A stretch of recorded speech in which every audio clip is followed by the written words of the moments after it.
வணக்கம் அன்பு நண்பர்களே, இன்றைய ஆயுதெழுத்து நிகழ்ச்சிக்கு உங்கள் அனைவரும் அன்போடு வரவேற்கிறோம். தற்போதைய அரசியல் தேவை பெரியாரா எம்ஜிஆரா என்ற தலைப்பில் இன்றைய ஆயுதெழுத்து நிகழ்ச்சியில் விவாதிக்கிறோம்.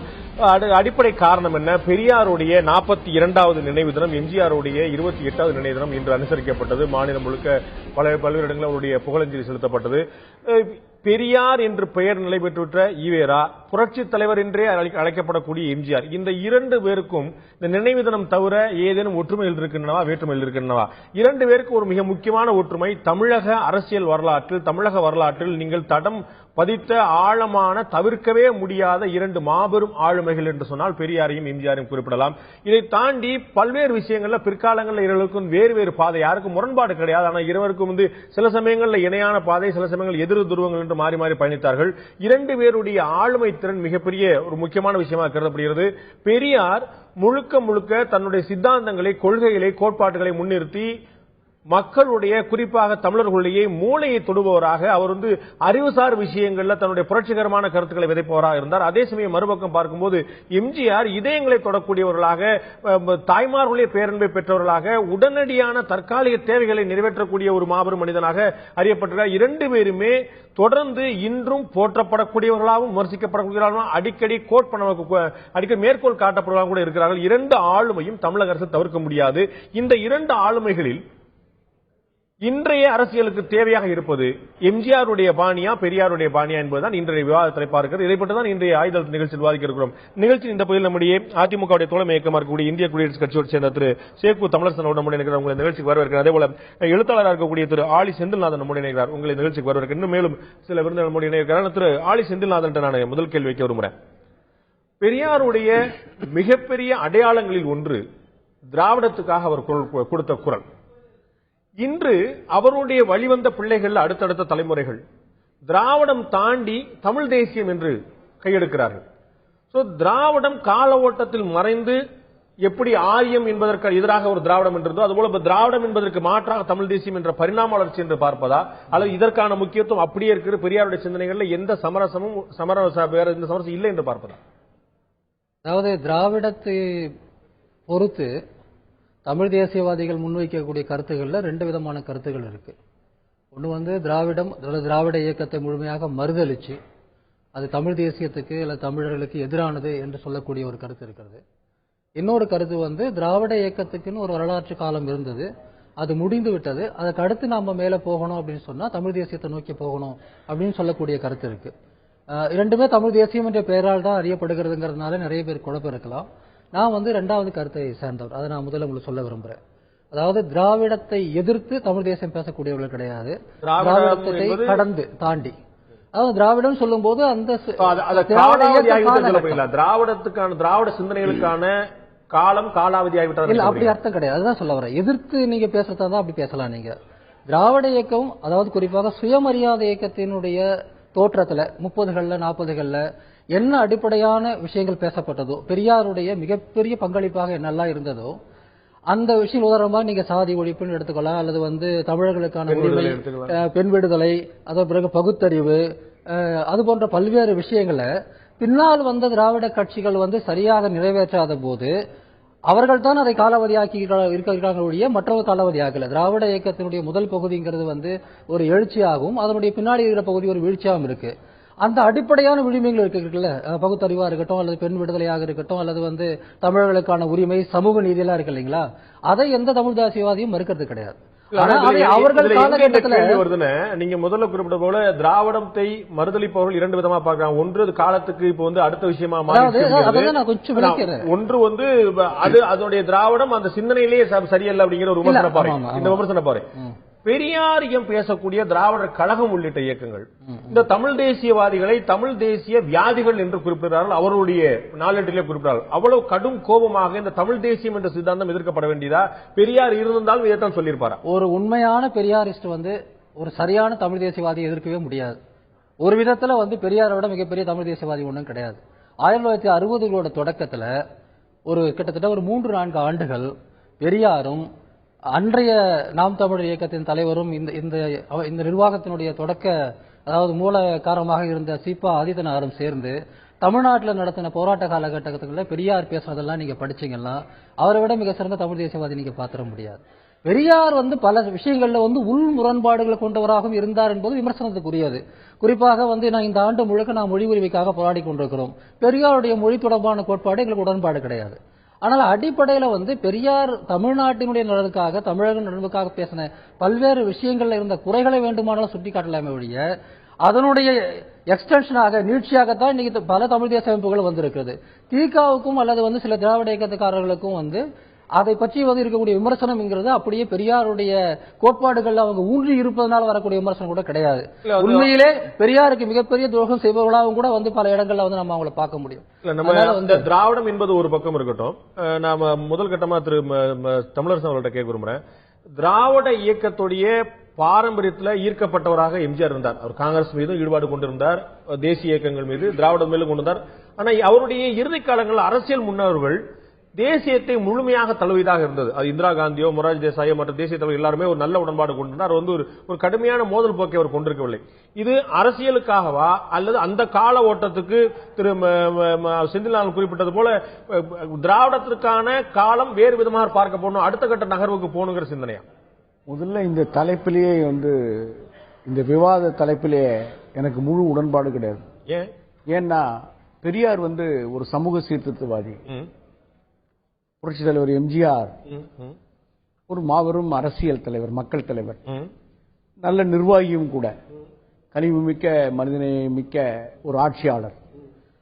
அதனால அவர் பெரியார் வழியை பின்பற்றிய, பெரியாருடைய கொள்கைகளை செயல்படுத்த விரும்பிய ஒரு ஆட்சியாளர். அவரே பெரியாருடைய கொள்கைகளை ஏற்றுக்கொண்டவர். அதனால அவரையும் இவரையும் அவர் ஒருபோதும் ஆட்சி அமைப்பில் பங்கு பெறணும்னு நினைச்சவர் இல்ல பெரியார். அவர் ஆட்சி அமைப்பில் பங்கு பெறணும், ஆட்சியாளராக இருக்கணும்னு நினைச்சதே இல்ல.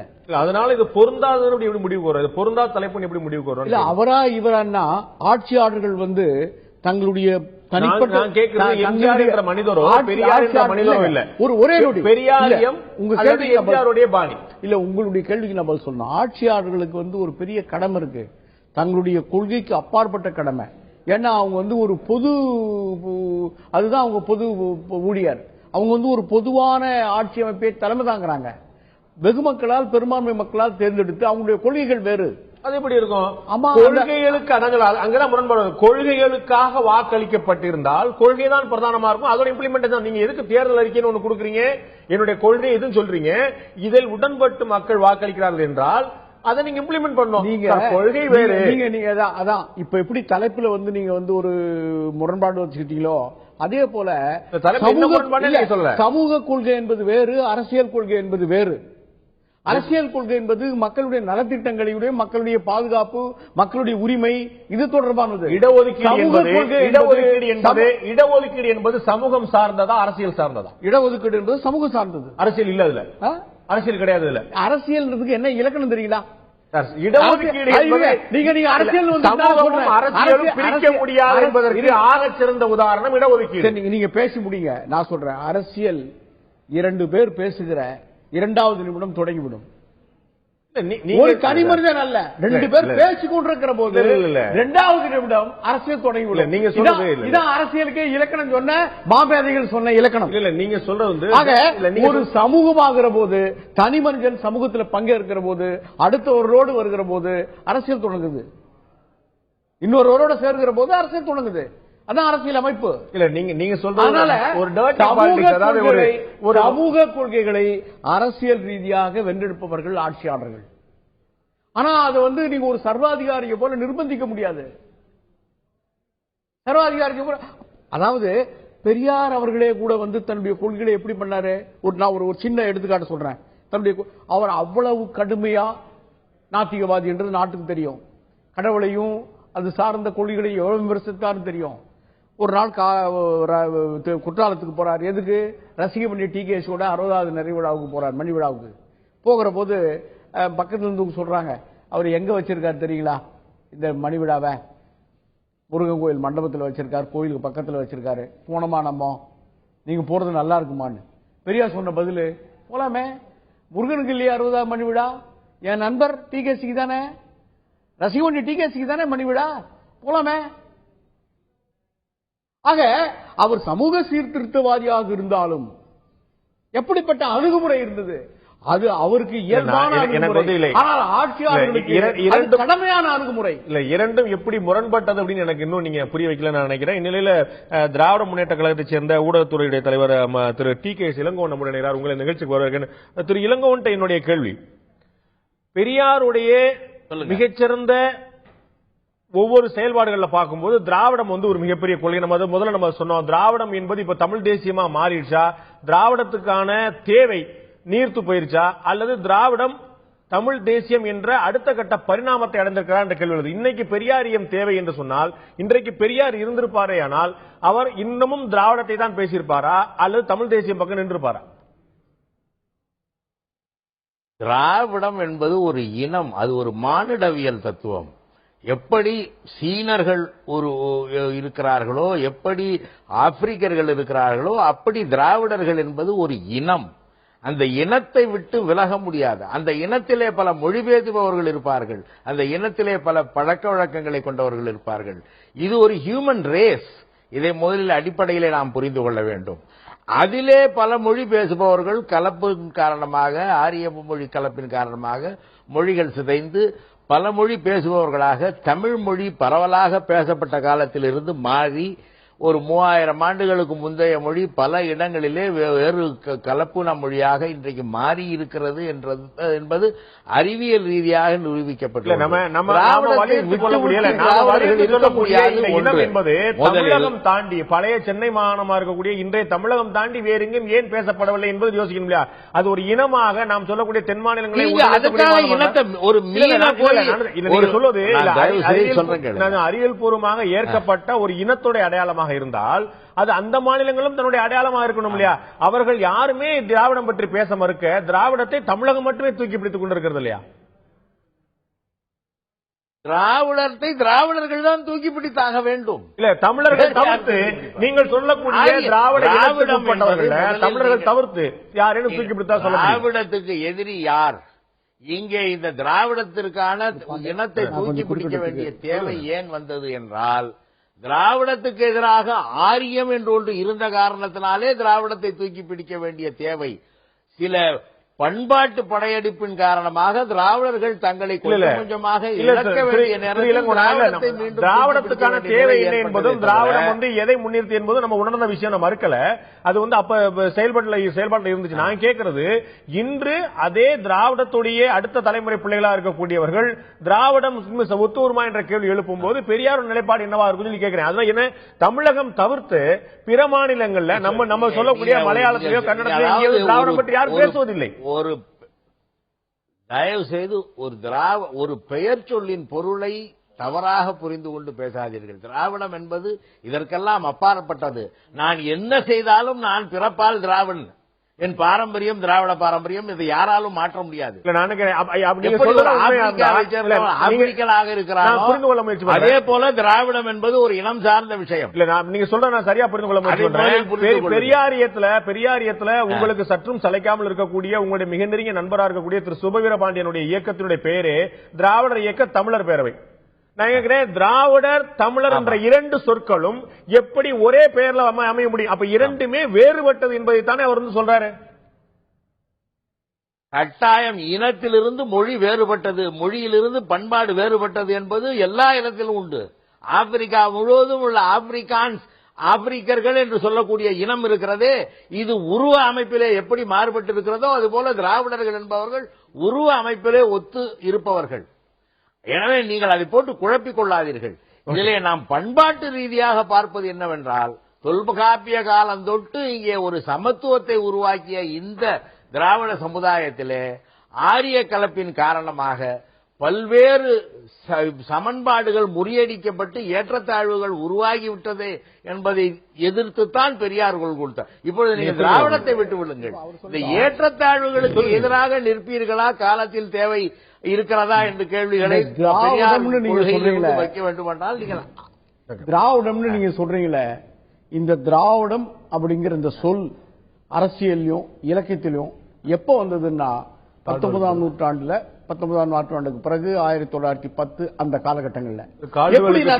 எப்படி நான் சொல்ல வரேன் பாருங்க, பிராமணர் அல்லாதோர் சங்கம், பிராமணர் அல்லாதோர் அமைப்பு, நான் பிராமின் மூவ்மெண்ட் அப்படின்னு எல்லாரும் தொடங்கி செயல்பட்ட காலத்துல தமிழன் பத்திரிகையில பண்டிதமணி அயோத்திதாசர் ஒரு கேள்வி எழுப்பினார்.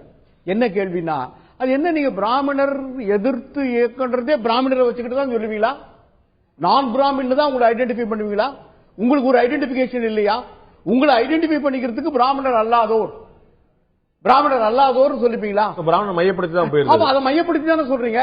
உங்களுக்குன்னு ஒரு பண்போ, உங்களுக்குன்னு ஒரு இனமோ, உங்களுக்குன்னு ஒரு அடையாளமோ இல்லையா அப்படின்னு சொல்லி அவர் தான் முதல் இந்த திராவிடங்கிற சொல்லியே எடுத்து தொடங்குறார். இன்னமும் சொல்ல போனா தந்தை பெரியார் அவர்கள் திராவிட கழகத்தை உருவாக்கத்துக்கு முன்னே ஒரு தலித் கிறிஸ்துவ தந்தை திராவிட கழகம் அமைப்பை வச்சு நடத்தினார். இவர் திராவிட கழகம் முன்னாலேயே ஒரு தலித் கிறிஸ்துவ தந்தை திராவிடர் கழகம் அமைப்பை வச்சு நடத்தினார். இதெல்லாம் வந்து வரலாற்று நூல்லே இருக்கு. இளங்கோவன் குறுக்கிட ஒரு மணிங்க வரலாற்றுல இருந்து நான் சொல்றேன். எம் சீனிவாச ஐயங்கார்னு ஒருத்தர் தமிழ் ஸ்டடீஸ் ஒரு புத்தகத்தை எழுதியிருக்கிறார். அந்த புத்தகத்தில் அவர் தெளிவா குறிப்பிட்டிருக்கிறாரு, திராவிடம் என்பது இந்த நாட்டின் தொன்று தொட்டு வாழ்ந்த ஒரு இனத்தின் பெயர். இப்ப நான் சொன்ன குறிப்பு சரியா இல்லையா? ஒரு வரலாற்று புதினம் எழுதியிருக்கிறார். இந்த ஸ்டோரி ஆஃப் என்னுடைய நினைவு சரியா இருக்கும். கால்டுவெலுக்கு பிறகுதான் இது அந்த பிரயோகம் வந்து அதிகமா வர ஆரம்பிக்குது. அதற்கு பிறகு நீங்க சொன்னது போல நீதி கட்சிக்கு முந்தைய அமைப்புகளாக இது எல்லாமே வந்து அதை கடுமையா தூக்கி. ஏனென்றால் நீங்க சொல்றதெல்லாம் ரைட்டு. பக்தி இயக்க காலத்திலே இங்கே நுழைந்த ஆரிய, அதற்கு முன்னாலே இங்க இருந்த மதங்கள் கிடையாது. அவற்றையெல்லாம் இந்து மதம் என்று ஒன்றுபடுத்தி பக்தி இயக்க காலத்திலே வந்த பிறகுதான் இந்த ஏற்றத்தாழ்வு தமிழகத்தில் எப்பொழுது தொடங்கியதோ தென்பகுதியில், அதற்கு பிறகுதான் நமக்கென்று ஒரு பெருமை இருக்கிறது, நமக்கென்று ஒரு இலக்கியம் இருக்கிறது என்பது தெரிந்தது. பிறகு உவே சாமிநாதையர் பல சங்க நூல்களை எல்லாம் தொகுத்த பிறகுதான் நம்முடைய வரலாறு இவ்வளவு நீண்ட வரலாறு என்று தெரிகிறது. நிறைய உள்ள போயிட்டு போல பாக்குறேன். நீங்களே குறிப்பிட்டது போல பக்தி இலக்கிய காலம் வந்த பிறகுதான் இந்து மதம் என்றே ஒன்றே உருவானது சொல்றீங்க. நீங்களே தான் சொல்றீங்க நம்ம வந்து அப்ப திராவிடம்ங்கிறது அதுக்கு பிறகுதான் வந்து கட்டமைக்கப்பட்டு சொல்றீங்க. ஏற்கனவே இருந்தது நமக்கு தெரியாம சொல்றீங்க. நிறைய போக்குவரத்து இல்ல.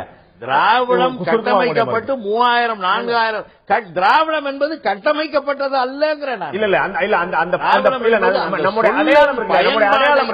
நம்முடைய அடையாளம் முதல் நிலையாக எப்போது பயன்படுத்தப்பட்டு பாக்குறோம்ல, அது வந்து ஒரு நூற்றாண்டுக்கு முன்னாடி இல்ல அப்படின்னு சொல்லி பார்க்க வேண்டியிருக்குல்ல. நான் சுருக்கமாக சொல்ல விரும்புறேன். இந்த இனம் ரேஸ் அப்படிங்கிற வரையறையெல்லாம் தாண்டி அதெல்லாம் அது வந்து வரையறையெல்லாம் மாறி அதெல்லாம் ரொம்ப கடந்து வந்துட்டோம். நாம இன்னும் 100 வருஷத்துக்கு முன்னாடி இல்ல. திராவிடம் என்ற கோட்பாடு பெரியார் எடுக்கும்போது அது 2 அரசியல் யதார்த்தத்திலிருந்து வருது. ஒரு யதார்த்தம் அது ஆரிய இனம் அல்லது ஆரிய கலாச்சாரம், ஆரிய அரசியல் ஆதிக்கத்துக்கு எதிரானது. இன்னொரு யதார்த்தம் என்பது சென்னை மாகாணம். இந்த 2 யதார்த்தத்திலிருந்து தான் பார்ப்பனர் இல்லாத இயக்கத்துக்கு வந்து ஐயா தெளிவாக சொன்னதை போல அவர் அயோத்தியாசர் காலத்திலிருந்தே வந்து அதுக்கான ரூட்லாம் வந்து வந்திருக்கு. அதுக்கு முன்னாடி வந்து அதோடைய நதிமூல ரிஷிமூலம் பாக்குறது வேற. நாங்களே ஒரு வேறன்னு சொல்லாம அதை பார்க்கும் போதுதான் இது எதற்காக உருவாக்க எப்ப உருவாக்கப்பட்டது சரிதான். நான் என்ன சொல்றேன், அதெல்லாம் இருந்தாலும் கூட 56ல தமிழ்நாடு என்ற ஒரு மாநிலம் உருவான அடுத்த நிமிடமே பெரியார் வந்து அந்த திராவிட நாடு திராவிடருக்கே என்ற முழக்கத்தை கூட விட்டுட்டு தமிழ்நாடு தமிழருக்கே என்று மாற்றியவர். 60களில் தமிழ்நாடு நீங்களாக இந்திய வரைபடத்தை அவர் கொடுத்தினார். தென்னிந்தியா நீங்களான இந்திய வரைபடத்தில் இல்ல. அவர் தெளிவாக தமிழ்நாட்டை மையப்படுத்தி வந்த பிறகும் கூட இங்க திராவிட கழகமும் சரி, திராவிட முன்னேற்ற கழகங்கள் அதுக்கு முன்னாடி வரவங்களும் சரி, அந்த திராவிடங்கிற அடையாளத்தை வந்து தொடர்ச்சியாக வந்து ஒரு முதலில் வைத்திருந்தார். அடுத்த கட்ட நிலைப்பாடுக்கு வந்துட்டார். பெரியாரே அடுத்த கட்ட நிலைப்பாடுக்கு வந்துட்டார். இந்நிலையில நம்முடைய சமூக ஆர்வலர் திரு பெருமாள் மணி அரசியல் விமர்சகர் நம்முடைய இணைந்திருக்கார். உங்களை நிகழ்ச்சிக்கு வரவேற்கிறேன். உங்கள்கிட்ட நான் முன்வைக்கக்கூடிய கேள்வி, பெரியாரியை பற்றி பார்க்கும்போது அடுத்த கட்டமா அவருடைய பல்வேறு விஷயங்களை சொல்லும் போது அவருடைய பகுத்தறிவு பிரச்சாரம் வந்து ரொம்ப கடுமையானது, ரொம்ப உக்கிரமாக இருந்ததுன்னு நம்ம சொல்லலாம். அந்த பகுத்தறிவு பிரச்சாரம் இன்றைய காலகட்டத்தில் அதே அளவு உத்வேகத்தோட இருக்குதா? நம்ம பார்க்கிறோம், அவர் இருந்ததை விட அவர் இருக்கும்போது, அவருடைய காலத்தில் இருக்கும்போது பல ஆயிரம் ஆண்டுகள் பரம்பரை கொண்ட ஆதீன மடங்கள் இருந்தன. அதெல்லாம் ஒரு செல்வாக்கு மிக்க இருந்தது. இன்னைக்கு அந்த ஆதீன மடங்களுக்கு சளைக்காத அல்லது சவால் விடக்கூடிய அளவுல நிறைய புதிய புதிய கோயில்கள், புதிய புதிய குருமார்கள் நிறைய வந்துட்டாங்க. ரவிசங்கர் குருஜியோ இல்லாட்டி ஜக்கி வாசுதேவோ இல்லாட்டி மேல்மருவத்தூரோ இவங்கள மாதிரி ஒரு புதிய ஆன்மீக இயக்கம் வந்து இன்னும் கடுமையாயிடுச்சு அப்படின்னு தோணுது. அப்ப பெரியாருடைய பகுத்தறிவு கொள்கைகள் இன்னும் ஆழமாக வேரூன்றவில்லையா? இது அவர் இருந்துதான் சாத்தியமாயிருக்குமா, இல்ல இது அவர் இருந்தாலும் இந்த இது மீறி வந்திருக்குமா, இந்த அளவு வளர்ந்துருக்குமா? இப்போ நம்ம வந்து மேல்மருவத்தூரோ இல்ல ஜக்கியோ அல்லது வந்து ரவிசங்கரோ நமக்கு பிரச்சனையே இல்லை. ஏன்னா நீங்க 2000 ரூபாய் கொடுத்தீங்கன்னா உங்களுக்கு ஒரு வருஷம், நான் 2 லட்சம் ரூபாய் கொடுத்தேன்னா எனக்கு அதுக்கு முந்தின வருஷம். எனக்கு கோயம்புத்தூர் கலெக்டர் தெரியும், நான் கலெக்டர் மூலம் ஒரு பாஸ் வாங்கினேன் அப்படின்னா அதுக்கு முந்தின வருஷம். அப்போ என்னன்னா இந்த சோசியல் மொபிலிட்டி வந்து இந்த நவீன அமைப்புகள்ல இருக்கு. பெரியார் எதிர்த்த அந்த மடங்கள் இருக்கு இல்லீங்களா, அந்த மடங்கள் பெரியாருமே கூட புகைப்படம் எடுப்பதற்கும் கையெழுத்து போடுவதற்கும் பேர் வைப்பதற்கும் கூட வாங்கினார். அதுதான் இல்ல இல்ல இது அந்த சோசியல் மொபிலிட்டி இருக்கு. பிரச்சனை என்னன்னா சோசியல் மொபிலிட்டி. இப்ப வந்து நான் எனக்கு என்னதான் அறிவு இருந்தாலும் செல்வம் இருந்தாலும் நான் ஒரு இடத்தை தாண்டி இன்னொரு இடத்துக்கு போக முடியாது அப்படின்னு பெரியார் காலத்தில் எனக்கு வகுக்கப்பட்டது. ஆனா இந்த நவீன மடங்கள்ல எனக்கு அந்த சிக்கலே இல்ல. இல்ல என்னுடைய அந்த மடங்கள் எப்படி இயங்குது அப்படிங்கிறது இல்ல. நான் சொல்றேன், ஒரு பெரியாருடைய பகுத்தறி இயக்கம் வென்றிருக்குமானால் இது போன்ற நீங்கள் சொன்னது போல இது போன்ற மடங்கள் வந்து அதிக பெரிய இருக்காது, அது வந்து இன்னும் குறுகி இருந்திருக்கணும். ஆனா இதோட எண்ணிக்கை கூடிக்கிட்டே இங்கதான் நீங்க ஒண்ணு புரிஞ்சுக்கணும். பெரியார் வந்து பிள்ளையார் சிலையை தான் உடைக்க சொன்னார். ஏன்னா அது வந்து வர்ணாசிரம தர்மத்தை தூக்கி பிடிக்கிறது. சோசியல் மொபிலிட்டி, ஒரு குலத்தில் ஒரு இனத்தில் ஒரு வகுப்பில் பிறந்தவன் இன்னொன்றை தாண்ட முடியாதுங்கிற அந்த சிக்கலை தான் உடைச்சாரு. அவரு போய் கருப்பசாமி சிலையோட ஐயனார் சிலையோட சொல்லல. ஏன்னா அந்த கோயில நான் கருவறை வரைக்கும் போக முடியும், நான் போய் வணங்க முடியும். இப்ப இருக்கிற நவீன மடங்கள்ல நீங்க மேல்மருவத்தூர் எடுத்துக்கங்க, பெண்கள் மாத விளக்கான நேரத்துல கூட போய் பூஜை பண்ணுவதற்கு அனுமதிக்கிறார்கள். இதுல பெரியாரோட எச்சம் இருப்பதாகத்தான் நான் பார்க்கிறேன். ஓகே, பெரியாரோட எச்சம் நான் ஒன்றை சொல்லிடுறேன். கடந்த ஒரு விஷயம் ஒரு கடந்த 20-30 ஆண்டுகளுக்குள்ள ஒரு விதமான ஆன்மீக வளர்ச்சியை நான் சொன்னேன். இன்னொரு பக்கம் பாருங்க, நீங்க சொன்ன வந்து இது வந்து இதுதான் பெரியாருடைய மிச்சம்னு பாக்குறீங்க, மகிழ்ச்சியான விஷயம். அந்த பக்கம் மாத்தி பார்த்தோம்னா பழனி கோயிலோ சபரிமலையோ திருப்பதி வெங்கடாச்சலபதி கோயிலோ இது எல்லாமே நீங்க சொல்லக்கூடிய வரையறைக்குள்ள வரக்கூடிய கோயில்கள். இந்த 30 ஆண்டுகள்ல இப்ப அதிகரித்திருக்கக்கூடிய கூட்டம் பெரியார் காலத்துல அதுக்கு பிற 20 ஆண்டுகளோட இல்லங்கிறது நீங்க மறுக்க முடியாது. அப்ப இது பெரியாருடைய நீட்சின்னு சொல்ல முடியுமா? அங்கே ஏதாவது பார்க்க போறோமா நம்ம? இல்ல, நீங்க இப்ப நீங்க இந்த சபரிமலைக்கு மாலை போடுறோங்க, எல்லாரையும் சாமின்னு சொல்றோம். பெரியார் காலத்துல யார சாமின்னு சொன்னோம்? பிரச்சனையா தானே. பெரியார் காலத்துல ஒரு சாதாரண வேலை பார்க்கிற ஒருத்தரை ஒரு குறிப்பிட்ட இனத்தை சார்ந்தவங்களை மட்டும்தான் சாமினோம். இன்னைக்கு நீங்களோ நானோ அண்ணனோ யார் மாலை போட்டாலும் சாமி. பெரியார் இதைத்தானே விரும்பினாரு. இந்த சோசியல் மொபிலிட்டி நடக்கணும். இன்னொன்னு நான் சொல்றேன், அறநிலையத்துறை கட்டுப்பாட்டில் இருக்கிற கோயில்கள்ல எத்தனை தாழ்த்தப்பட்டவர்கள் ஆணையர்களாக நியமிக்கப்பட்டு அமைச்சர்களாக நியமிக்கப்பட்டு கும்பாபிஷேகம் நடக்கிற பொழுது அவங்களுக்கு உரிய மரியாதை தரப்படுகிறது. ஐயா இதைத்தான் விரும்பினாரு. இப்ப கூட நான் ஒண்ணு சொல்றேன், இந்த ஆகமம் தீர்ப்பு வந்திருக்கு. ஐயா என்ன விரும்பினாரு? இந்த ஆகமத்தின் பெயரால் பிடித்து வைத்திருக்கக்கூடிய கோயில்கள் கருவறைக்குள் இவர்கள் மற்றவர்கள் நுழைய முடியாமல் இருப்பது என் நெஞ்சில் தைத்த முள்ளுனார். அதற்கு ஒரு வாய்ப்பை தருகிற விதத்தில் ஒரு உச்சநீதிமன்றமே இன்றைக்கு ஒரு தீர்ப்பை சொல்லியிருக்கு. பகுத்தறிவு இயக்கங்கள்ல ஒரு பிள்ளையார் சிலை உடைக்க சொன்னாரா, கருப்பசாமி சிலை உடைக்க சொன்னாராங்க? ஒரே ஒரு நொடி, அதுல ஒரு சின்ன குறுக்கீடு. சபரிமலையே ஒரு புத்த விகார்னு ஒரு வரலாற்று பேராசிரியர் ஆராய்ச்சி பண்ணி ஒரு புத்தகம் மலையாளத்தில் வெளியிட்டிருக்காரு. இல்ல, அது வந்து ஒவ்வொரு கோயிலுக்கும் ஒன்னு சொல்லிட்டு இருப்பாங்க. சரணம்னு வரும், புத்தம் சரணம் புத்தம் சரணம் அதுக்காக மட்டும் இல்ல, வரலாற்று பேராசிரியர் திரு செந்தில்நாதன் பார்க்கிறோம். ரொம்ப ஒரு புதுமையான ஒரு வியாக்கியானத்தை விளக்கத்தை திரு பெருமாள்மணி அவர்கள் கொடுத்தார். அவர் சொன்னது போல இதுதான் வந்து பெரியார் விரும்பிய விஷயம். இன்னைக்கு நடந்து கொண்டிருப்பது எல்லாமே பெரியார் விரும்பிய விஷயம் என்று சொன்னா, கடவுளை பரப்புபவன் காட்டுமராண்டி நம்புவன் மோசனம் 4-5 விதமா கடவுளை பற்றியும் கடவுளை பரப்புவதை பற்றியும் அவ்வளவு கடுமையான விஷயங்களை சொன்னவர்.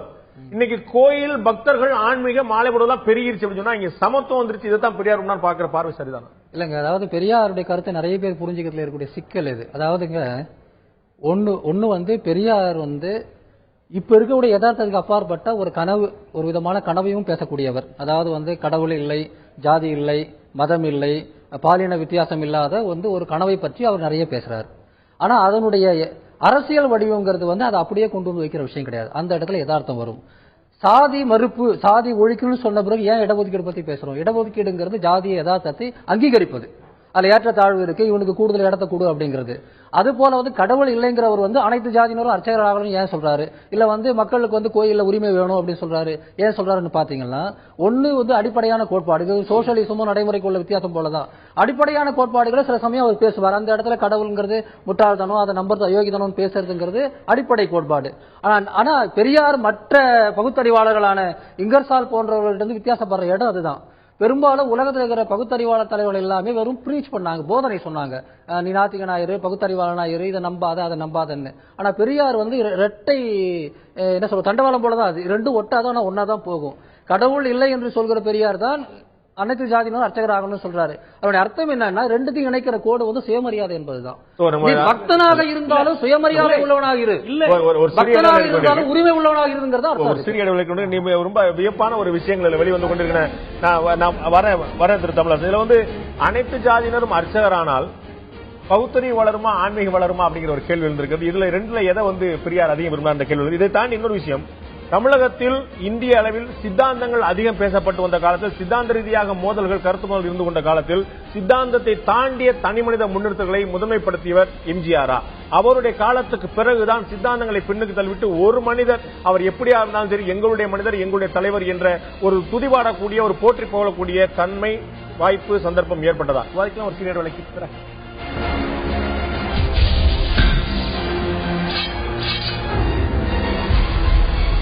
மீண்டும் ஆயுதத்து நிகழ்ச்சிக்கு உங்கள் அனைவரும் அன்போடு வரவேற்கும் நண்பர்களே. தமிழகத்துடைய மிகப்பெரிய ஆளுமைகளாக இருந்த இரண்டு பேர், எம்ஜிஆர் மற்றும் பெரியார், இவர்களுடைய நினைவு தினமாக இருக்கக்கூடிய இன்றைய நிலையில் தற்போதைய அரசியலுக்கான, தற்போதைய தமிழகத்துக்கான தேவை பெரியாரா எம்ஜிஆர் என்ற தலைப்பில் இந்த ஆயுதல் நிகழ்ச்சி விவாதித்துக் கொண்டிருக்கோம். நான் திரு தமிழரசன் அவர்கள்ட்ட கேட்க விரும்புகிறேன்.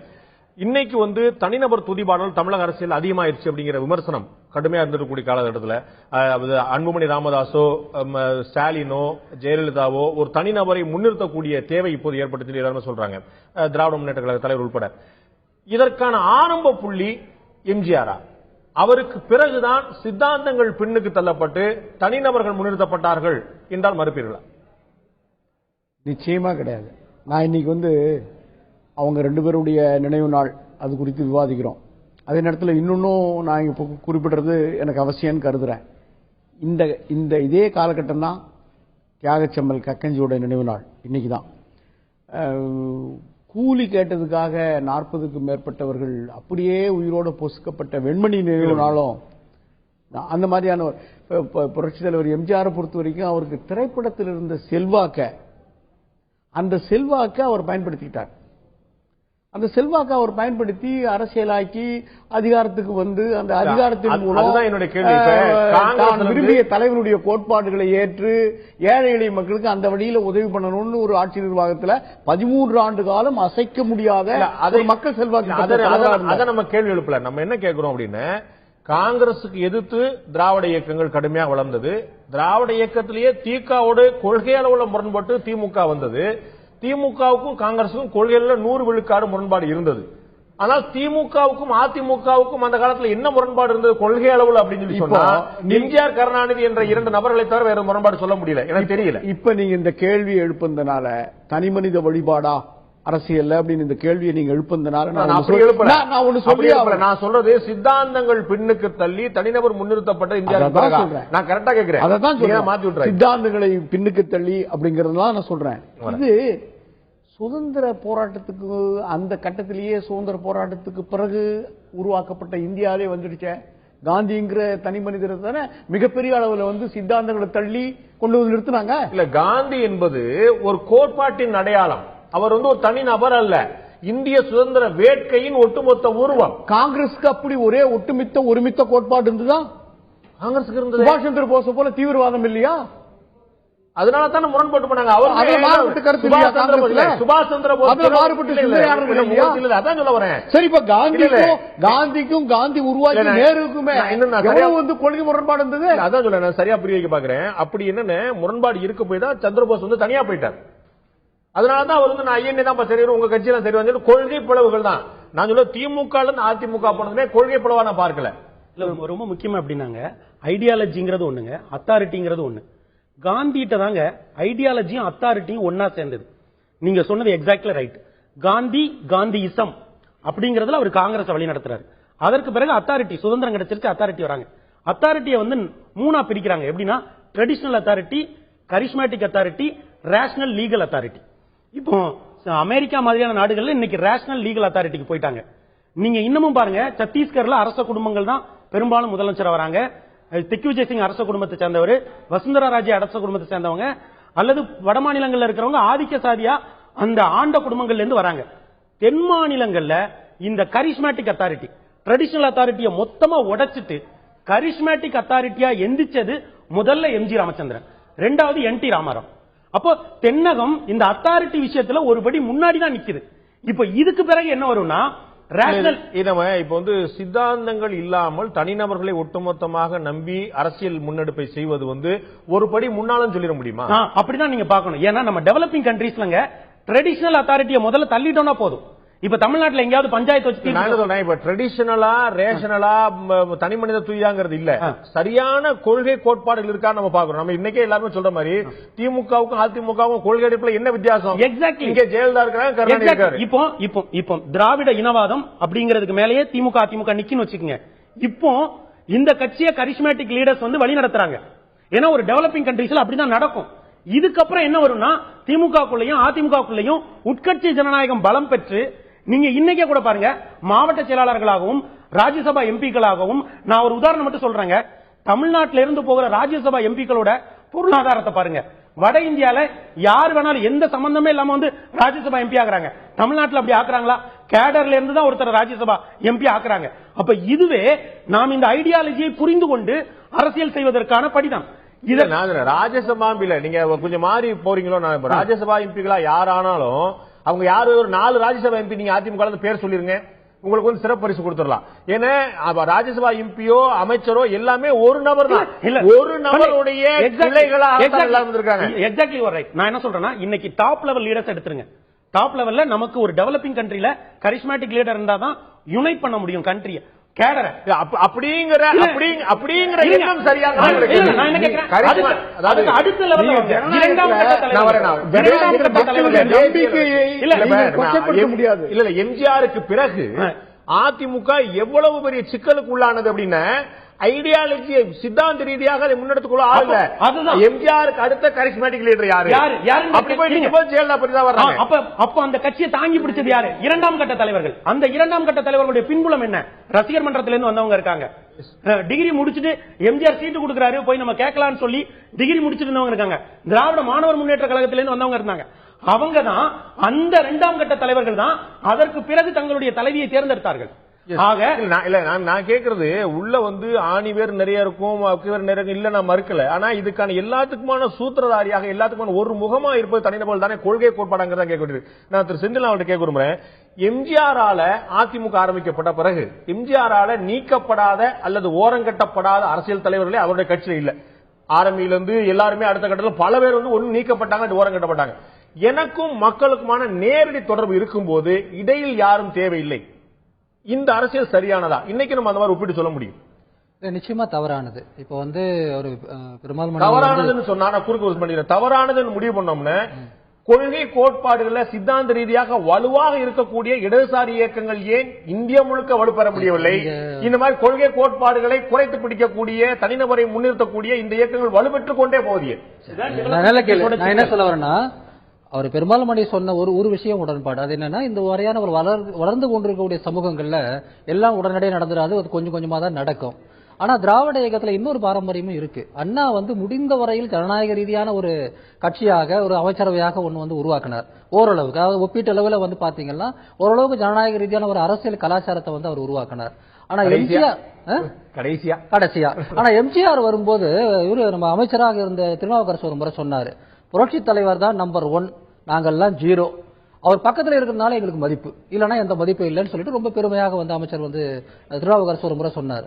இதே போல வந்து தனிநபரை மையப்படுத்திய, தன்னை மட்டும் மையப்படுத்திய, எனக்கும் மக்களுக்கு இடையில வந்து யாரும் கிடையாது என்று சொல்லக்கூடியது எல்லாமே ஒரு அப்பட்டமான பாசிசம் தான். அதுக்கு வந்து வேற பேர்லாம் கிடையாது.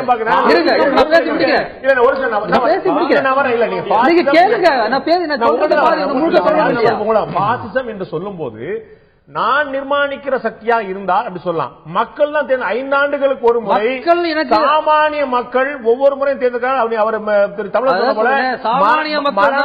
முதல்வராக இருந்தவர். சாமானிய மக்கள் தான் ஹிட்லர் கூட தேர்ந்தெடுத்தாங்க. அதெல்லாம் பிரச்சனை. நான் என்ன சொல்றேன், இல்ல நீங்க வரலாறு படிக்க. அவரு முதல் அரசியலுக்கு வரும்போது தேர்தல் தேர்ந்தெடுக்கப்பட்டவர் முடிக்கிறோம். அப்பதான் நீங்க பெரிய கேள்வி கேட்கறீங்க. நான் ஒரு கேள்வி கூட பதில் சொல்ல விடல. அடுத்தடுத்த ஒப்பீடுகளை நீங்க மாத்தி மாத்தி கேளுங்க, நான் சொல்லி முடிக்கிறேன். அதாவது எம்ஜிஆர் அப்படி நடந்துக்கிறதுக்கான காரணங்களை அவர் சொன்ன வார்த்தைகளை வச்சு விளக்கலாம். இந்த சமூகத்தில் இப்படிதான் போக முடியும் அப்படிங்கிறது அது வேறு விஷயம். நான் என்ன சொல்றேன், அதற்கு முன்பு மிக சிறந்த நடைமுறை இருந்தும் கூட எம்ஜிஆர் தேர்ந்தெடுத்த அந்த பாதை தான் இன்னைக்கு தமிழ்நாட்டு அரசியல் இவ்வளவு செய்வதற்கு ஒரு முக்கியமான காரணங்கள் ஒண்ணு. அது மட்டும் தான் காரணம் சொல்ல மாட்டேன். முக்கியமான காரணங்கள் ஒண்ணு இந்திய அளவில். நான் என்ன சொல்றேன்னா, தேசிய அளவில் இந்திரா காந்தி வந்த போது தன்னுடைய மாநில தலைவர்களே காலி பண்ணாங்க. ஒரே முகம் இந்திரா காந்தி மட்டும்தான். ஆமா, எம்ஜிஆர் அப்படி நடந்து கொண்ட அந்த அரசியல் கலாச்சாரம் தவறுன்னு சொன்னா இந்திரா காந்தி நடந்துகிட்டு சரின்னு சொல்ல போறோமா இல்ல நியாயப்படுத்த போறோமா? ஆலி சிந்தினான் போன்ற அறிவார்ந்த பிரமுகர்கள் தவறு என்று சொல்லக்கூடிய பாதையை ஒட்டுமொத்த இந்தியாவும் கடந்த 30-40 ஆண்டுகளாக ஒட்டுமொத்த இந்தியாவில் பல்வேறு தவறான பாதைகள் இருக்கு. அதெல்லாம் பிரச்சனை. விவாதங்கிறது பேசி முடிச்சு விவாதம் அப்படிங்கிறது என்னன்னா, இன்னைக்கு அதனுடைய ரெலவன்ஸ் பத்தி நீங்க கேட்டீங்கன்னா அதை பத்தி நான் பேசுறேன். வரலாறு பத்தி தனியா பேசுவோம். நம்ம எவ்வளவு சர்வாதிகாரி இருந்தாங்க அது வேறங்க. இல்ல நீங்க இது தவறான பாதை. நான் தான் அதை கேட்கிறேன். இவர்தான் முதல் ஆளான்னு கேட்கிறேன். நான் மறுக்கல.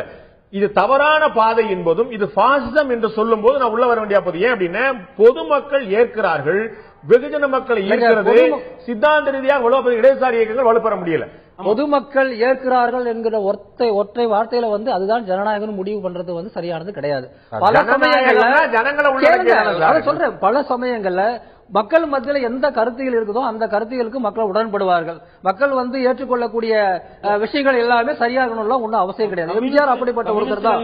அவர் தனிப்பட்ட முறையில நல்லவராக இருக்கலாம். அவருடைய சத்துணவு திட்டம் எனக்கு பிடிக்கும், அவருடைய சினிமா எனக்கு பிடிக்கும், இதெல்லாம் வேற.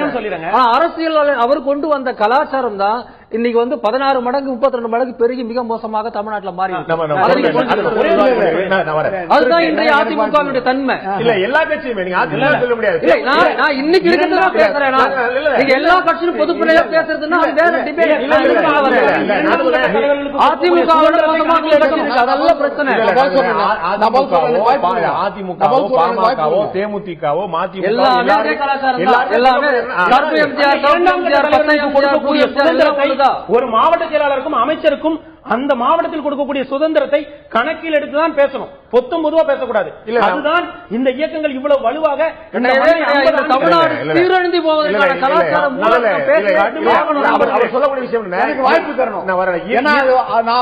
நான் மட்டுமே அவங்கள டிபெண்ட் பண்ணணும். கொஞ்சம் சுருக்கம் இல்ல அப்படி இல்ல இல்ல. ஆமா, இது ஒண்ணு இணைச்சொல் கிடையாது. ஜனநாயகம்ங்கிறது வெகு மக்களுடைய ஆதரவையும் நம்பிக்கையும் சார்ந்தது. அவர் நான் புரட்சி தலைவர் எம்ஜிஆர் நீங்க அவர் எவ்வளவு பெரிய செல்வாக்குள்ள தலைவர் அவர் நினைச்சிருந்தா அவர் நீங்க யாரோ அவர் குடும்பத்திலிருந்து ஒருத்தர் அடுத்த வாரிசா கொண்டு வந்திருக்கலாமே. எது பாசிசம்? கொண்டு வந்தாங்க.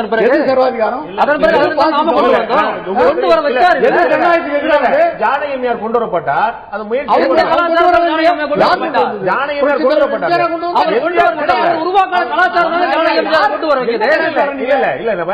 ஒரு சரியா கொஞ்சம் சரியா நீங்க அவர் குற்றம் சொல்லக்கூடாது. யாருமே குற்றம் சொல்லுங்க. குற்றம் சொல்லுவது நான் கேட்கிறேன். எம்ஜிஆரோ கருணாநிதியோ வாரிசு அரசியல் பற்றி பேசல. ஒரு நபர் முன்னிறுத்தப்படுற எவ்வளவுதான். அது எம்ஜிஆரா இருக்கலாம், ஜெயலலிதாவா இருக்கலாம், அன்புமணியா இருக்கலாம், வைகோவா இருக்கலாம். அது பிரச்சனை இல்ல. அவருடைய மகனா மகளா யார் வராங்கிற கேள்வி இல்ல. வாரிசு அரசியலாங்கிறது கேள்வி இல்ல. சித்தாந்தங்கள் பின்னுக்கு தள்ளப்பட்டு ஒரு நபர் முன்னிறுத்தப்படுகிறார். இது எங்க ஆரம்பிச்சதுதான் கேள்வி. அது வெகு மக்களுடைய நம்பிக்கை. அப்புறம் நீங்க ஜனநாயகத்தை ஏற்க மாட்டீங்க. வெகு மக்கள் நம்பிக்கை என்ற அழிக்க முடியாது. வெகு மக்கள் வெகு மக்கள் நம்பிக்கை பற்றி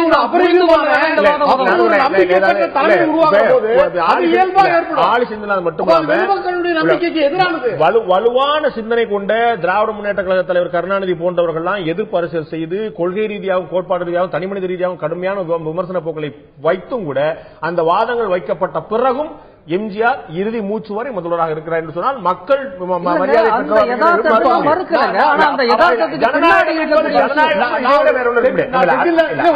ஒரு செந்திலானுக்கு சொல்ல விரும்புகிறேன். எவ்வளவு வலிமையான தலைமை தமிழகத்தில் வேற எப்போதும் யாராலும் செய்ய முடியாத ஒரு மாபெரும் அதிரடி சட்டத்தை ஒரு ஆளுநர் உத்தரவுல ஒரு நாள்ல புரட்சித் தலைவர் எம்ஜிஆர் செஞ்சார். என்னன்னா பரம்பரையா இருந்த மணிக்கார ஒரே நாள்ல ஒரு நள்ளிரவுல அதெல்லாம் அது வேற விஷயம். அவருடைய அரசியல் கலாச்சாரத்தை பத்தி பேசுறோம்னா அவருடைய நடவடிக்கைகள் கருத்துக்கள் உண்டு. பரம்பரை ஒழிச்சுங்கிற ஒரு சிந்தாந்தம் மறுக்கல. ஆனா வந்து இப்ப விஏஓக்கள் வேற ஊர்ல வேற ஒரு படம் உங்களுக்கு உண்மை தெரியல. இவங்க போய் அந்த ஊர்ல உட்கார்ந்து அவர் ஒழிச்சது சரியானது வேற விஷயம். நான் தவறு சொன்னேன். அரசியல் கலாச்சாரம் சொல்றேன். நான் சர்வாதிகாரம் நல்ல விஷயத்தை செய்ய முடியும். திரு இளங்கோவன் கேட்கக்கூடிய விஷயம், எம்ஜிஆருடைய ஆட்சி திறன் போது இரண்டு முக்கியமான விஷயங்களை அவர் முயற்சித்தார். ஆனால் அது நடைமுறைக்கு வரல. ஒன்று வந்து தலைநகரம் வந்து ஓரம் கட்டி இருக்கிறது வந்து திருச்சிக்கு மாற்றணும் அப்படிங்கிற ஒரு பார்வை இருந்தது. இரண்டாவது பொருளாதார ரீதியாக இடஒதுக்கீடை மாற்ற வேண்டும் என்ற இன்றைக்கு கூட உச்சநீதிமன்றம் உட்பட பல இடங்களால் விவாதிக்கப்படக்கூடிய விஷயத்தை அன்றைய முயற்சி பார்த்தா நான் தோல்வி அடைஞ்சிருச்சு. இந்த விஷயங்கள் இன்று வரை விவாதிக்கப்படக்கூடிய விஷயங்கள் அன்றே வந்திருந்தா என்ன இருக்கும்? அது அவருடைய எண்ணத்தில் வருவதற்கு காரணமா என்ன இருந்தது? பெரியாரின் கொள்கையிலிருந்து எம்ஜிஆர் மாறுபட்டிருக்கிறார் என்பதை காட்டுகிற ஒன்று. ஏனென்றால் சமூக ரீதியாகத்தான் மக்கள் பிற்படுத்தப்பட்டிருக்கிறார்களே தவிர தமிழகத்தில் பொருளாதார ரீதியாக பிற்படுத்தப்பட்டவர்களாக ஆகவில்லை என்பதை உணர வேண்டும். அவர்கள் சமூக அடிப்படையிலே தீண்டத்தகாதவர்களாக, கோயிலுக்குள் நுழையத்தகாதவர்களாக, வேறு பெரிய மேற்சாதிக்காரர்களோடு ஒத்துப்போக தகாதவர்களாக கருதப்பட்டார்கள், மதத்தின் பெயரால், கடவுளின் பெயரால். எனவே இதில் பொருளாதாரம் குறுக்கிடக்கூடாது என்பது ஒன்று. பொருளாதாரம் அடுத்த கட்டத்துக்கு வந்தவங்க இந்த மாதிரி சிக்கல் உள்ளாரது இல்லங்கிற நீங்க மறுப்பீங்களா? நகர்ப்புறத்தில் இருக்கக்கூடிய அளவுல வந்து கிராமப்புறத்தோட அதிகமான பிரச்சனை கிராமப்புறங்கள் தான் இருக்க முடியும். மறுக்க முடியுமா? அந்த ஜாதி பிரச்சனைகள் எல்லாமே பணம் ஒரு மிகப்பெரிய காரணியா இருக்குங்கிற அதை வந்து அரசாங்கம் யாரு பொருளாதாரம் என்பது மிகப்பெரிய சில திட்டங்களை திமுக ஆட்சி காலத்திலே அதற்காக ஒரு குடும்பத்தின் முதல் பட்டதாரிகளுக்கு முன்னுரிமை என்றெல்லாம் கொண்டு வந்து அதற்கான மாற்று ஏற்பாடுகளையும் செய்தோம். ஆனால் அது நீதிமன்றம் அதை ஏற்றுக்கொள்ளவில்லை என்பதுதான் தோற்றுவிட்டதற்கான காரணமே தவிர அந்த பொருளாதார ரீதியான அந்த அடிப்படைக்கு தமிழகத்திலே எழுந்த எதிர்ப்பை கண்டு எம்ஜிஆரே அதை விலக்கிக் கொண்டார். தமிழக மக்கள் எதிர்த்தார்கள். பெரியாருடைய கொள்கையில் முரண்பட்டு இடஒதுக்கீடு எண்ணிக்கை தமிழ்நாட்டில் 50 விழுக்காடு கொண்டு போனதே எம்ஜிஆர் தானே. அது பொருளாதார கட்டுப்பாடு விதித்ததும் அவர் தானே. நான் எம்ஜிஆர் திராவிட இயக்கத்தை சேர்ந்தவர் தான், திமுகவிலிருந்து விலகியவர் தான், முற்றிலுமாக அதிலிருந்து விலகிவிட்டார் என்று சொல்லவில்லை. ஆனால் சில நேரத்திலே அவர் வேறு சில ஆலோசனைகளுக்கு அடிமையாகிவிட்ட காரணத்தினாலே அதை செய்தார். ஆனால் அதனுடைய பாதிப்பு தெரிந்ததும் அதை திரும்ப பெற்றுக் கொண்டார் என்பதையும் நாம் ஒப்புக்கொண்டுதான் ஆக வேண்டும். அல்லது அதற்கு எதிராக இருந்தார் என்று சொல்ல முடியாது. ஓகே, திரு இளங்கோவன் கேட்கக்கூடிய பெரியாரால ஏன் எம்ஜிஆர் மாதிரியான ஒரு மாஸ் லீடரா இருக்க முடியல? இருக்க முடியாது. பெரியார் சொன்ன தத்துவங்களை புரிந்து கொள்வதே கடினம். பெரியார் மனிதனை மனிதனாக இருக்க சொன்னார். இந்த சமுதாயத்திலே பல விஷயங்கள் கடவுளின் பெயரால் சொல்லப்பட்ட காரணத்தினாலே மனிதன் மனிதனாக இருக்கவே அஞ்சினான். அதுதான் பிரச்சனை. இன்றைக்கும் அது தொடர்கிறது. இன்றைக்கும் போய் இந்த திமுக ஆட்சி காலத்திலே கலைஞர் ஒரு சட்டம் கொண்டு வந்தார் என்றால், அனைத்து சாதியினரும் அர்ச்சகராகலாம் என்று ஒரு சட்டம் கொண்டு வந்தார் என்றால், அதன்படி ஒரு அர்ச்சகன் போய் கீழ்சாதிக்காரன், தாழ்த்தப்பட்ட பிற்படுத்தப்பட்டவன் ஒருவன் போய் நின்றால் இன்னொரு பிற்படுத்தப்பட்டவன் கடவுள் கோபித்துக் கொள்வார் இவன் பூஜை செய்தால் என்று கருதுகிற நிலை தொடருகிறதல்லவா?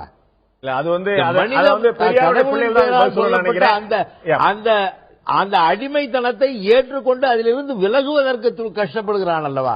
அது நீங்கும் வரை இந்த நிலை நீடிக்கும். ஓகே, திரு செந்தில், உங்கள்கிட்ட இறுதியான கேள்வி.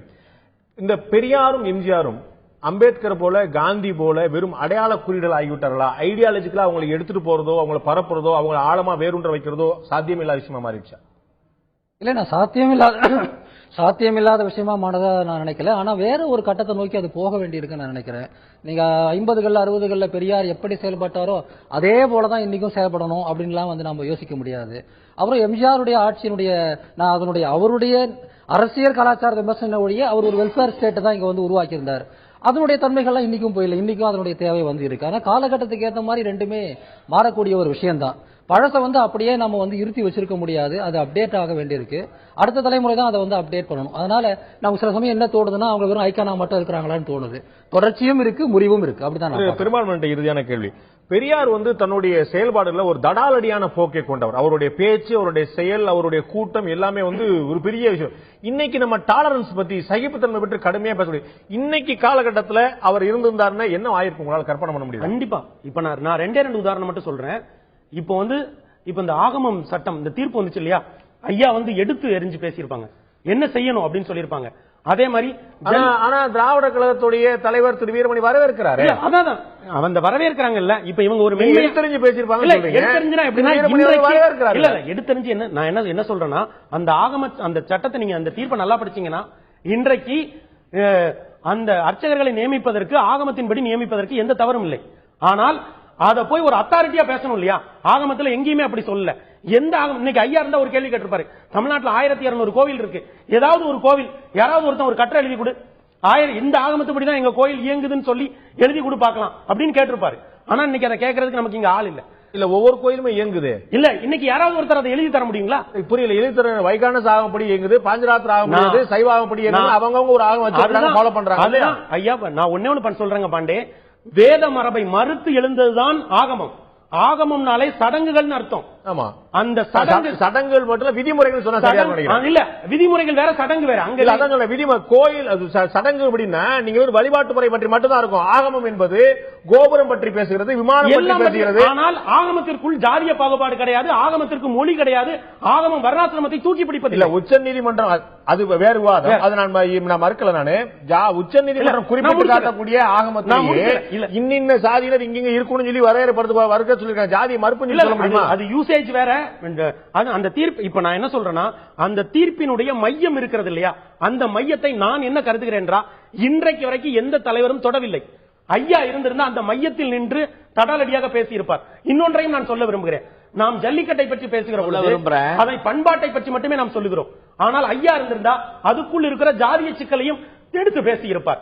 ஆக நான் பெரியார் ஐயா இன்றைக்கு இருந்திருப்பாரே, ஆனால் இந்த உச்சநீதிமன்ற தீர்ப்பில் இருந்து இந்த பண்பாட்டின் எச்சம் வரைக்குமான எல்லா இடங்களிலும் ஒரு தைரியமான தீர்க்கமான ஒரு விஷயத்தை ஐயா பேசியிருப்பார்கள். ஓகே, திரு இளங்கோ, நீங்க குறுக்கிட விரும்புறீங்க? இதுல நான் ஒரு கருத்தை சொல்றேன் சுருக்கமா. தயவுசெய்து ஒரு சின்ன இடையூறு செய்யறேன். இங்க ஒரு ஆட்சி, திமுக ஆட்சி இப்பொழுது இருந்தால், இந்த தீர்ப்பின் அடிப்படையிலேயே இப்பொழுது பயிற்சி பெற்ற 200 அர்ச்சகர்களை இந்த கோயில்கள், தமிழக கோயில்களிலே நியமிக்க முடியும். இதற்கு இந்த தீர்ப்பு தடை இல்லை என்பதை நீங்கள் புரிந்து கொள்ள வேண்டும். இதற்கு மனம்தான் வேண்டுமே தவிர இந்த தீர்ப்பை நம்பி செயல்பட வேண்டாம். நியமிக்க முடியும், வாய்ப்புகள் இருக்கின்றன என்பது. திருமாவளவன் வந்து எதிர்க்கிறாரு, திமுக தலைவர் பேசிட்டு முடிவு பண்ணு சொல்றாரு, திக தலைவர் வந்து வரவேற்கிறாரு. 3 முரண்பட்ட பார்வைகள் நம்ம பாக்குறோம். ஏன்னா 3க்குமான வாய்ப்பு அந்த தீர்ப்புல இருக்குது. வேற விவாதம் இருந்தாலும் திரு தமிழரசன், எனக்கு என்ன கேள்வி, சுருக்கமா இறுதி உங்கள்ட்ட கேள்வி. அதாவது பெரியார் கடுமையான ஜாதி மறுப்பு விஷயங்கள் வச்சிருந்தார். எம்ஜிஆர் வந்து ஜாதிகளை தாண்டின பல ரிஸ்க் எல்லாம் எடுத்தார். அவர் போட்டதுதான் சட்டம், அவர் வச்சதுதான் ஆளு, அவர் நியமிக்கிறதா வேட்பாளர், அவர் எந்த ஜாதி பெரும்பான்மை இருக்கக்கூடிய இடங்களில் சிறுபான்மையினர் கூட கொண்டு வந்து நிப்பாட்டார், எல்லா விஷயங்களும் பண்ணி பார்த்தார். இன்னைக்கு இந்த 2 பேருடைய ஜாதிய விஷயங்கள் தாண்டி எல்லா இடத்துலயும் அப்பட்டமா தெரியக்கூடிய விஷயங்கள் ஜாதி. எல்லா கட்சியிலுமே, திமுக, அதிமுக உட்பட எல்லா கட்சியிலுமே வேட்பாளர் நிறுத்தும் போது இந்த பகுதியில் எந்த ஜாதியினர் பெரும்பான்மை இருக்கிறான்னு பார்த்து நிப்பாட்டுறாங்க. ஜாதிய விஷயங்கள் எங்கே போயிருக்கு? ஏற்கனவே நீங்க எழுப்பிய ஒரு கேள்விக்கு நான் பதில் சொல்லணும். தோழர் இளங்கோவன் சொன்னதுக்கு ஒன்று பதில் சொல்லணும். நான் இதற்கும் பதில் சொல்லணும். முதல்ல நீங்க அம்பேத்கரை மென்ஷன் பண்ணீங்க, பெரியார அடையாள குறியீடு. நான் அதுக்கு வந்து அவர் சொன்ன ஒரு 3 கருத்தை சின்னதா சொல்லிடுறேன். அவர் என்ன சொல்லிக்கிட்டார், நான் ஒரு அரசியல் தலைவன் அல்லது சமூக சீர்திருத்தவாதி, எப்படி மற்றவர்கள் என்னை கருத வேண்டும் என்று கருதுகிறேன் என்றால் நான் ஒரு சமூக சீர்திருத்தவாதி என்றுதான் கருத வேண்டும் என்று விரும்புகிறேன். அதை நோக்கிதான் என்னுடைய பயணம். 2வது திருப்பி சொன்னார், நல்ல பேச்சாளர் அல்லது நல்ல செயல் வீரர் என்று எதை என்னுடைய மக்கள் சமூகம் என்னை கருத வேண்டும் என்று நான் விரும்புகிறேன் என்றால் ஒரு செயல் வீரர், செய்து முடித்தவன் என்ற அப்படிப்பட்ட ஒரு பெயர் எனக்கு வரணும்னு நினைக்கிறேன். 3வதா சொன்னார், என்னுடைய சிந்தனைகள் எல்லாம் நாளைய தேர்தலா நாளைய தலைமுறையா என்றால் எனக்கு தேர்தல் முக்கியம் இல்லை, நாளைய தலைமுறை தான் முக்கியம். அதை நோக்கி, அதனால அப்படிப்பட்ட ஒருவருடைய கொள்கையே நீங்க மேலெழுந்த வாரியா அப்படி கிடையவே கிடையாது. இன்று வரையில இப்ப இந்த மழைக்கு கூட இந்த மழையை தடுத்திருக்க முடியும் அப்படின்னு அப்பவே சொன்னவர் பாபாசாஹேப் அம்பேத்கர். அவருடைய கருத்தியல் இல்லாமல் இனி இந்தியா, அதை இன்னைக்கு பிரதமர் மோடியே சொல்லியிருக்கார், இனி வரும் நூற்றாண்டு என்பது. அதோட கருத்துக்கள் வந்து யாருமே கேள்விக்குள்ளாக்கல, அதெல்லாம் சாத்தியப்படுத்தப்பட்டிருக்காங்கிறதா என்னோட கேள்வி. இந்த தொகுதிக்கு திரு இளங்கோவன் சொல்றாரு பாருங்க, இந்த வேதாகம கல்லூரி இப்ப கூட மனசு வச்சு அரசாங்கம் பண்ணிருக்கலான்னு. நான் தான் அதே கேள்வி கேட்க விரும்புறேன். வேதாகம கல்லூரியை உருவாக்கியது தமிழ்நாட்டில் புரட்சி தலைவி அம்மா. அவங்க தான் உருவாக்கினாங்க. அந்த பயிற்சிக்கு பிறகு அந்த வேலை வாய்ப்பை அடுத்து வந்த திமுக ஆட்சி ஏன் பண்ணல? மனம் இல்லையா? மனம் இல்லையா? இவர்களுக்கு மனம் இல்லைன்னு சொல்ற குற்றச்சாட்டு அவங்களுக்கு மனம் இல்லையா? ரெண்டுக்குமே பதில் சொல்றதுக்கு நிறைய விஷயங்கள் கேட்ட கேள்விக்கான பதில் கிடைக்கல நினைக்கிறேன். நீண்டு கொண்டே சொல்லக்கூடிய வாதம், எம்ஜிஆரோ பெரியாரோ ஒரு வாரத்தில் ஒரு மணி நேரத்தில் அடைக்கக்கூடக்கூடிய ஆளுமைகள்ல மிகப்பெரிய விஷயங்கள் அவர்களுக்குள்ளே இருந்தது. பல புரட்சிகரமான விஷயங்கள், பல அதிர்ச்சிகரமான விஷயங்கள் இரண்டு பேரிடமே இருந்தது. ஆனால் எப்படி பார்த்தாலும் இரண்டு பேருமே தமிழக அரசியல் வரலாற்றில் தவிர்க்க முடியாத ஒரு மிகப்பெரிய ஆளுமைகளா இருந்தார்கள் மாற்றுக்கிறதுல. அப்படிப்பட்ட ஆளுமைகள் நூற்றாண்டுகளுக்கு ஒருமுறை வரக்கூடியதாக இருந்து கொண்டிருக்கிற ஒரு மிகப்பெரிய மாபெரும் மனிதர்களாக இருந்து கொண்டிருக்கிறார்கள். தங்களுடைய கொள்கை கோட்பாடு பிடிப்பில் மிகப்பெரிய ஒரு பிடிப்பு கொண்டவர்களாக இருந்து கொண்டிருக்கிறார்கள். அவர்களுடைய ஆளுமை இரண்டும் கலந்து, இரண்டும் சரிவியத்தில் கலந்து, முரண்பாடுகளை கலைந்து இருக்கக்கூடியதாக இருந்தால் அதுதான் தற்போதைய தமிழ் அரசியலுக்கு தேவையாக இருக்கும். இரண்டு பேருமே சரிசமமாக தமிழகத்துக்கு தேவை என்பது மாற்றுக்கிறதுல. வெறும் எம்ஜிஆர் வெறும் பெரியார், பெரியாரை உள்ளடக்கிய எம்ஜிஆர், எம்ஜிஆர் உள்ளடக்கிய பெரியார், இந்த இரண்டுமே ஒரு சரியான கலவையாக இருந்திருக்க முடியும். நிகழ்ச்சியில் கலந்து கருத்து இருந்தாலும் 4 பேருக்கும் நன்றி. பார்த்த உங்களுக்கும் நன்றி நண்பர்களே.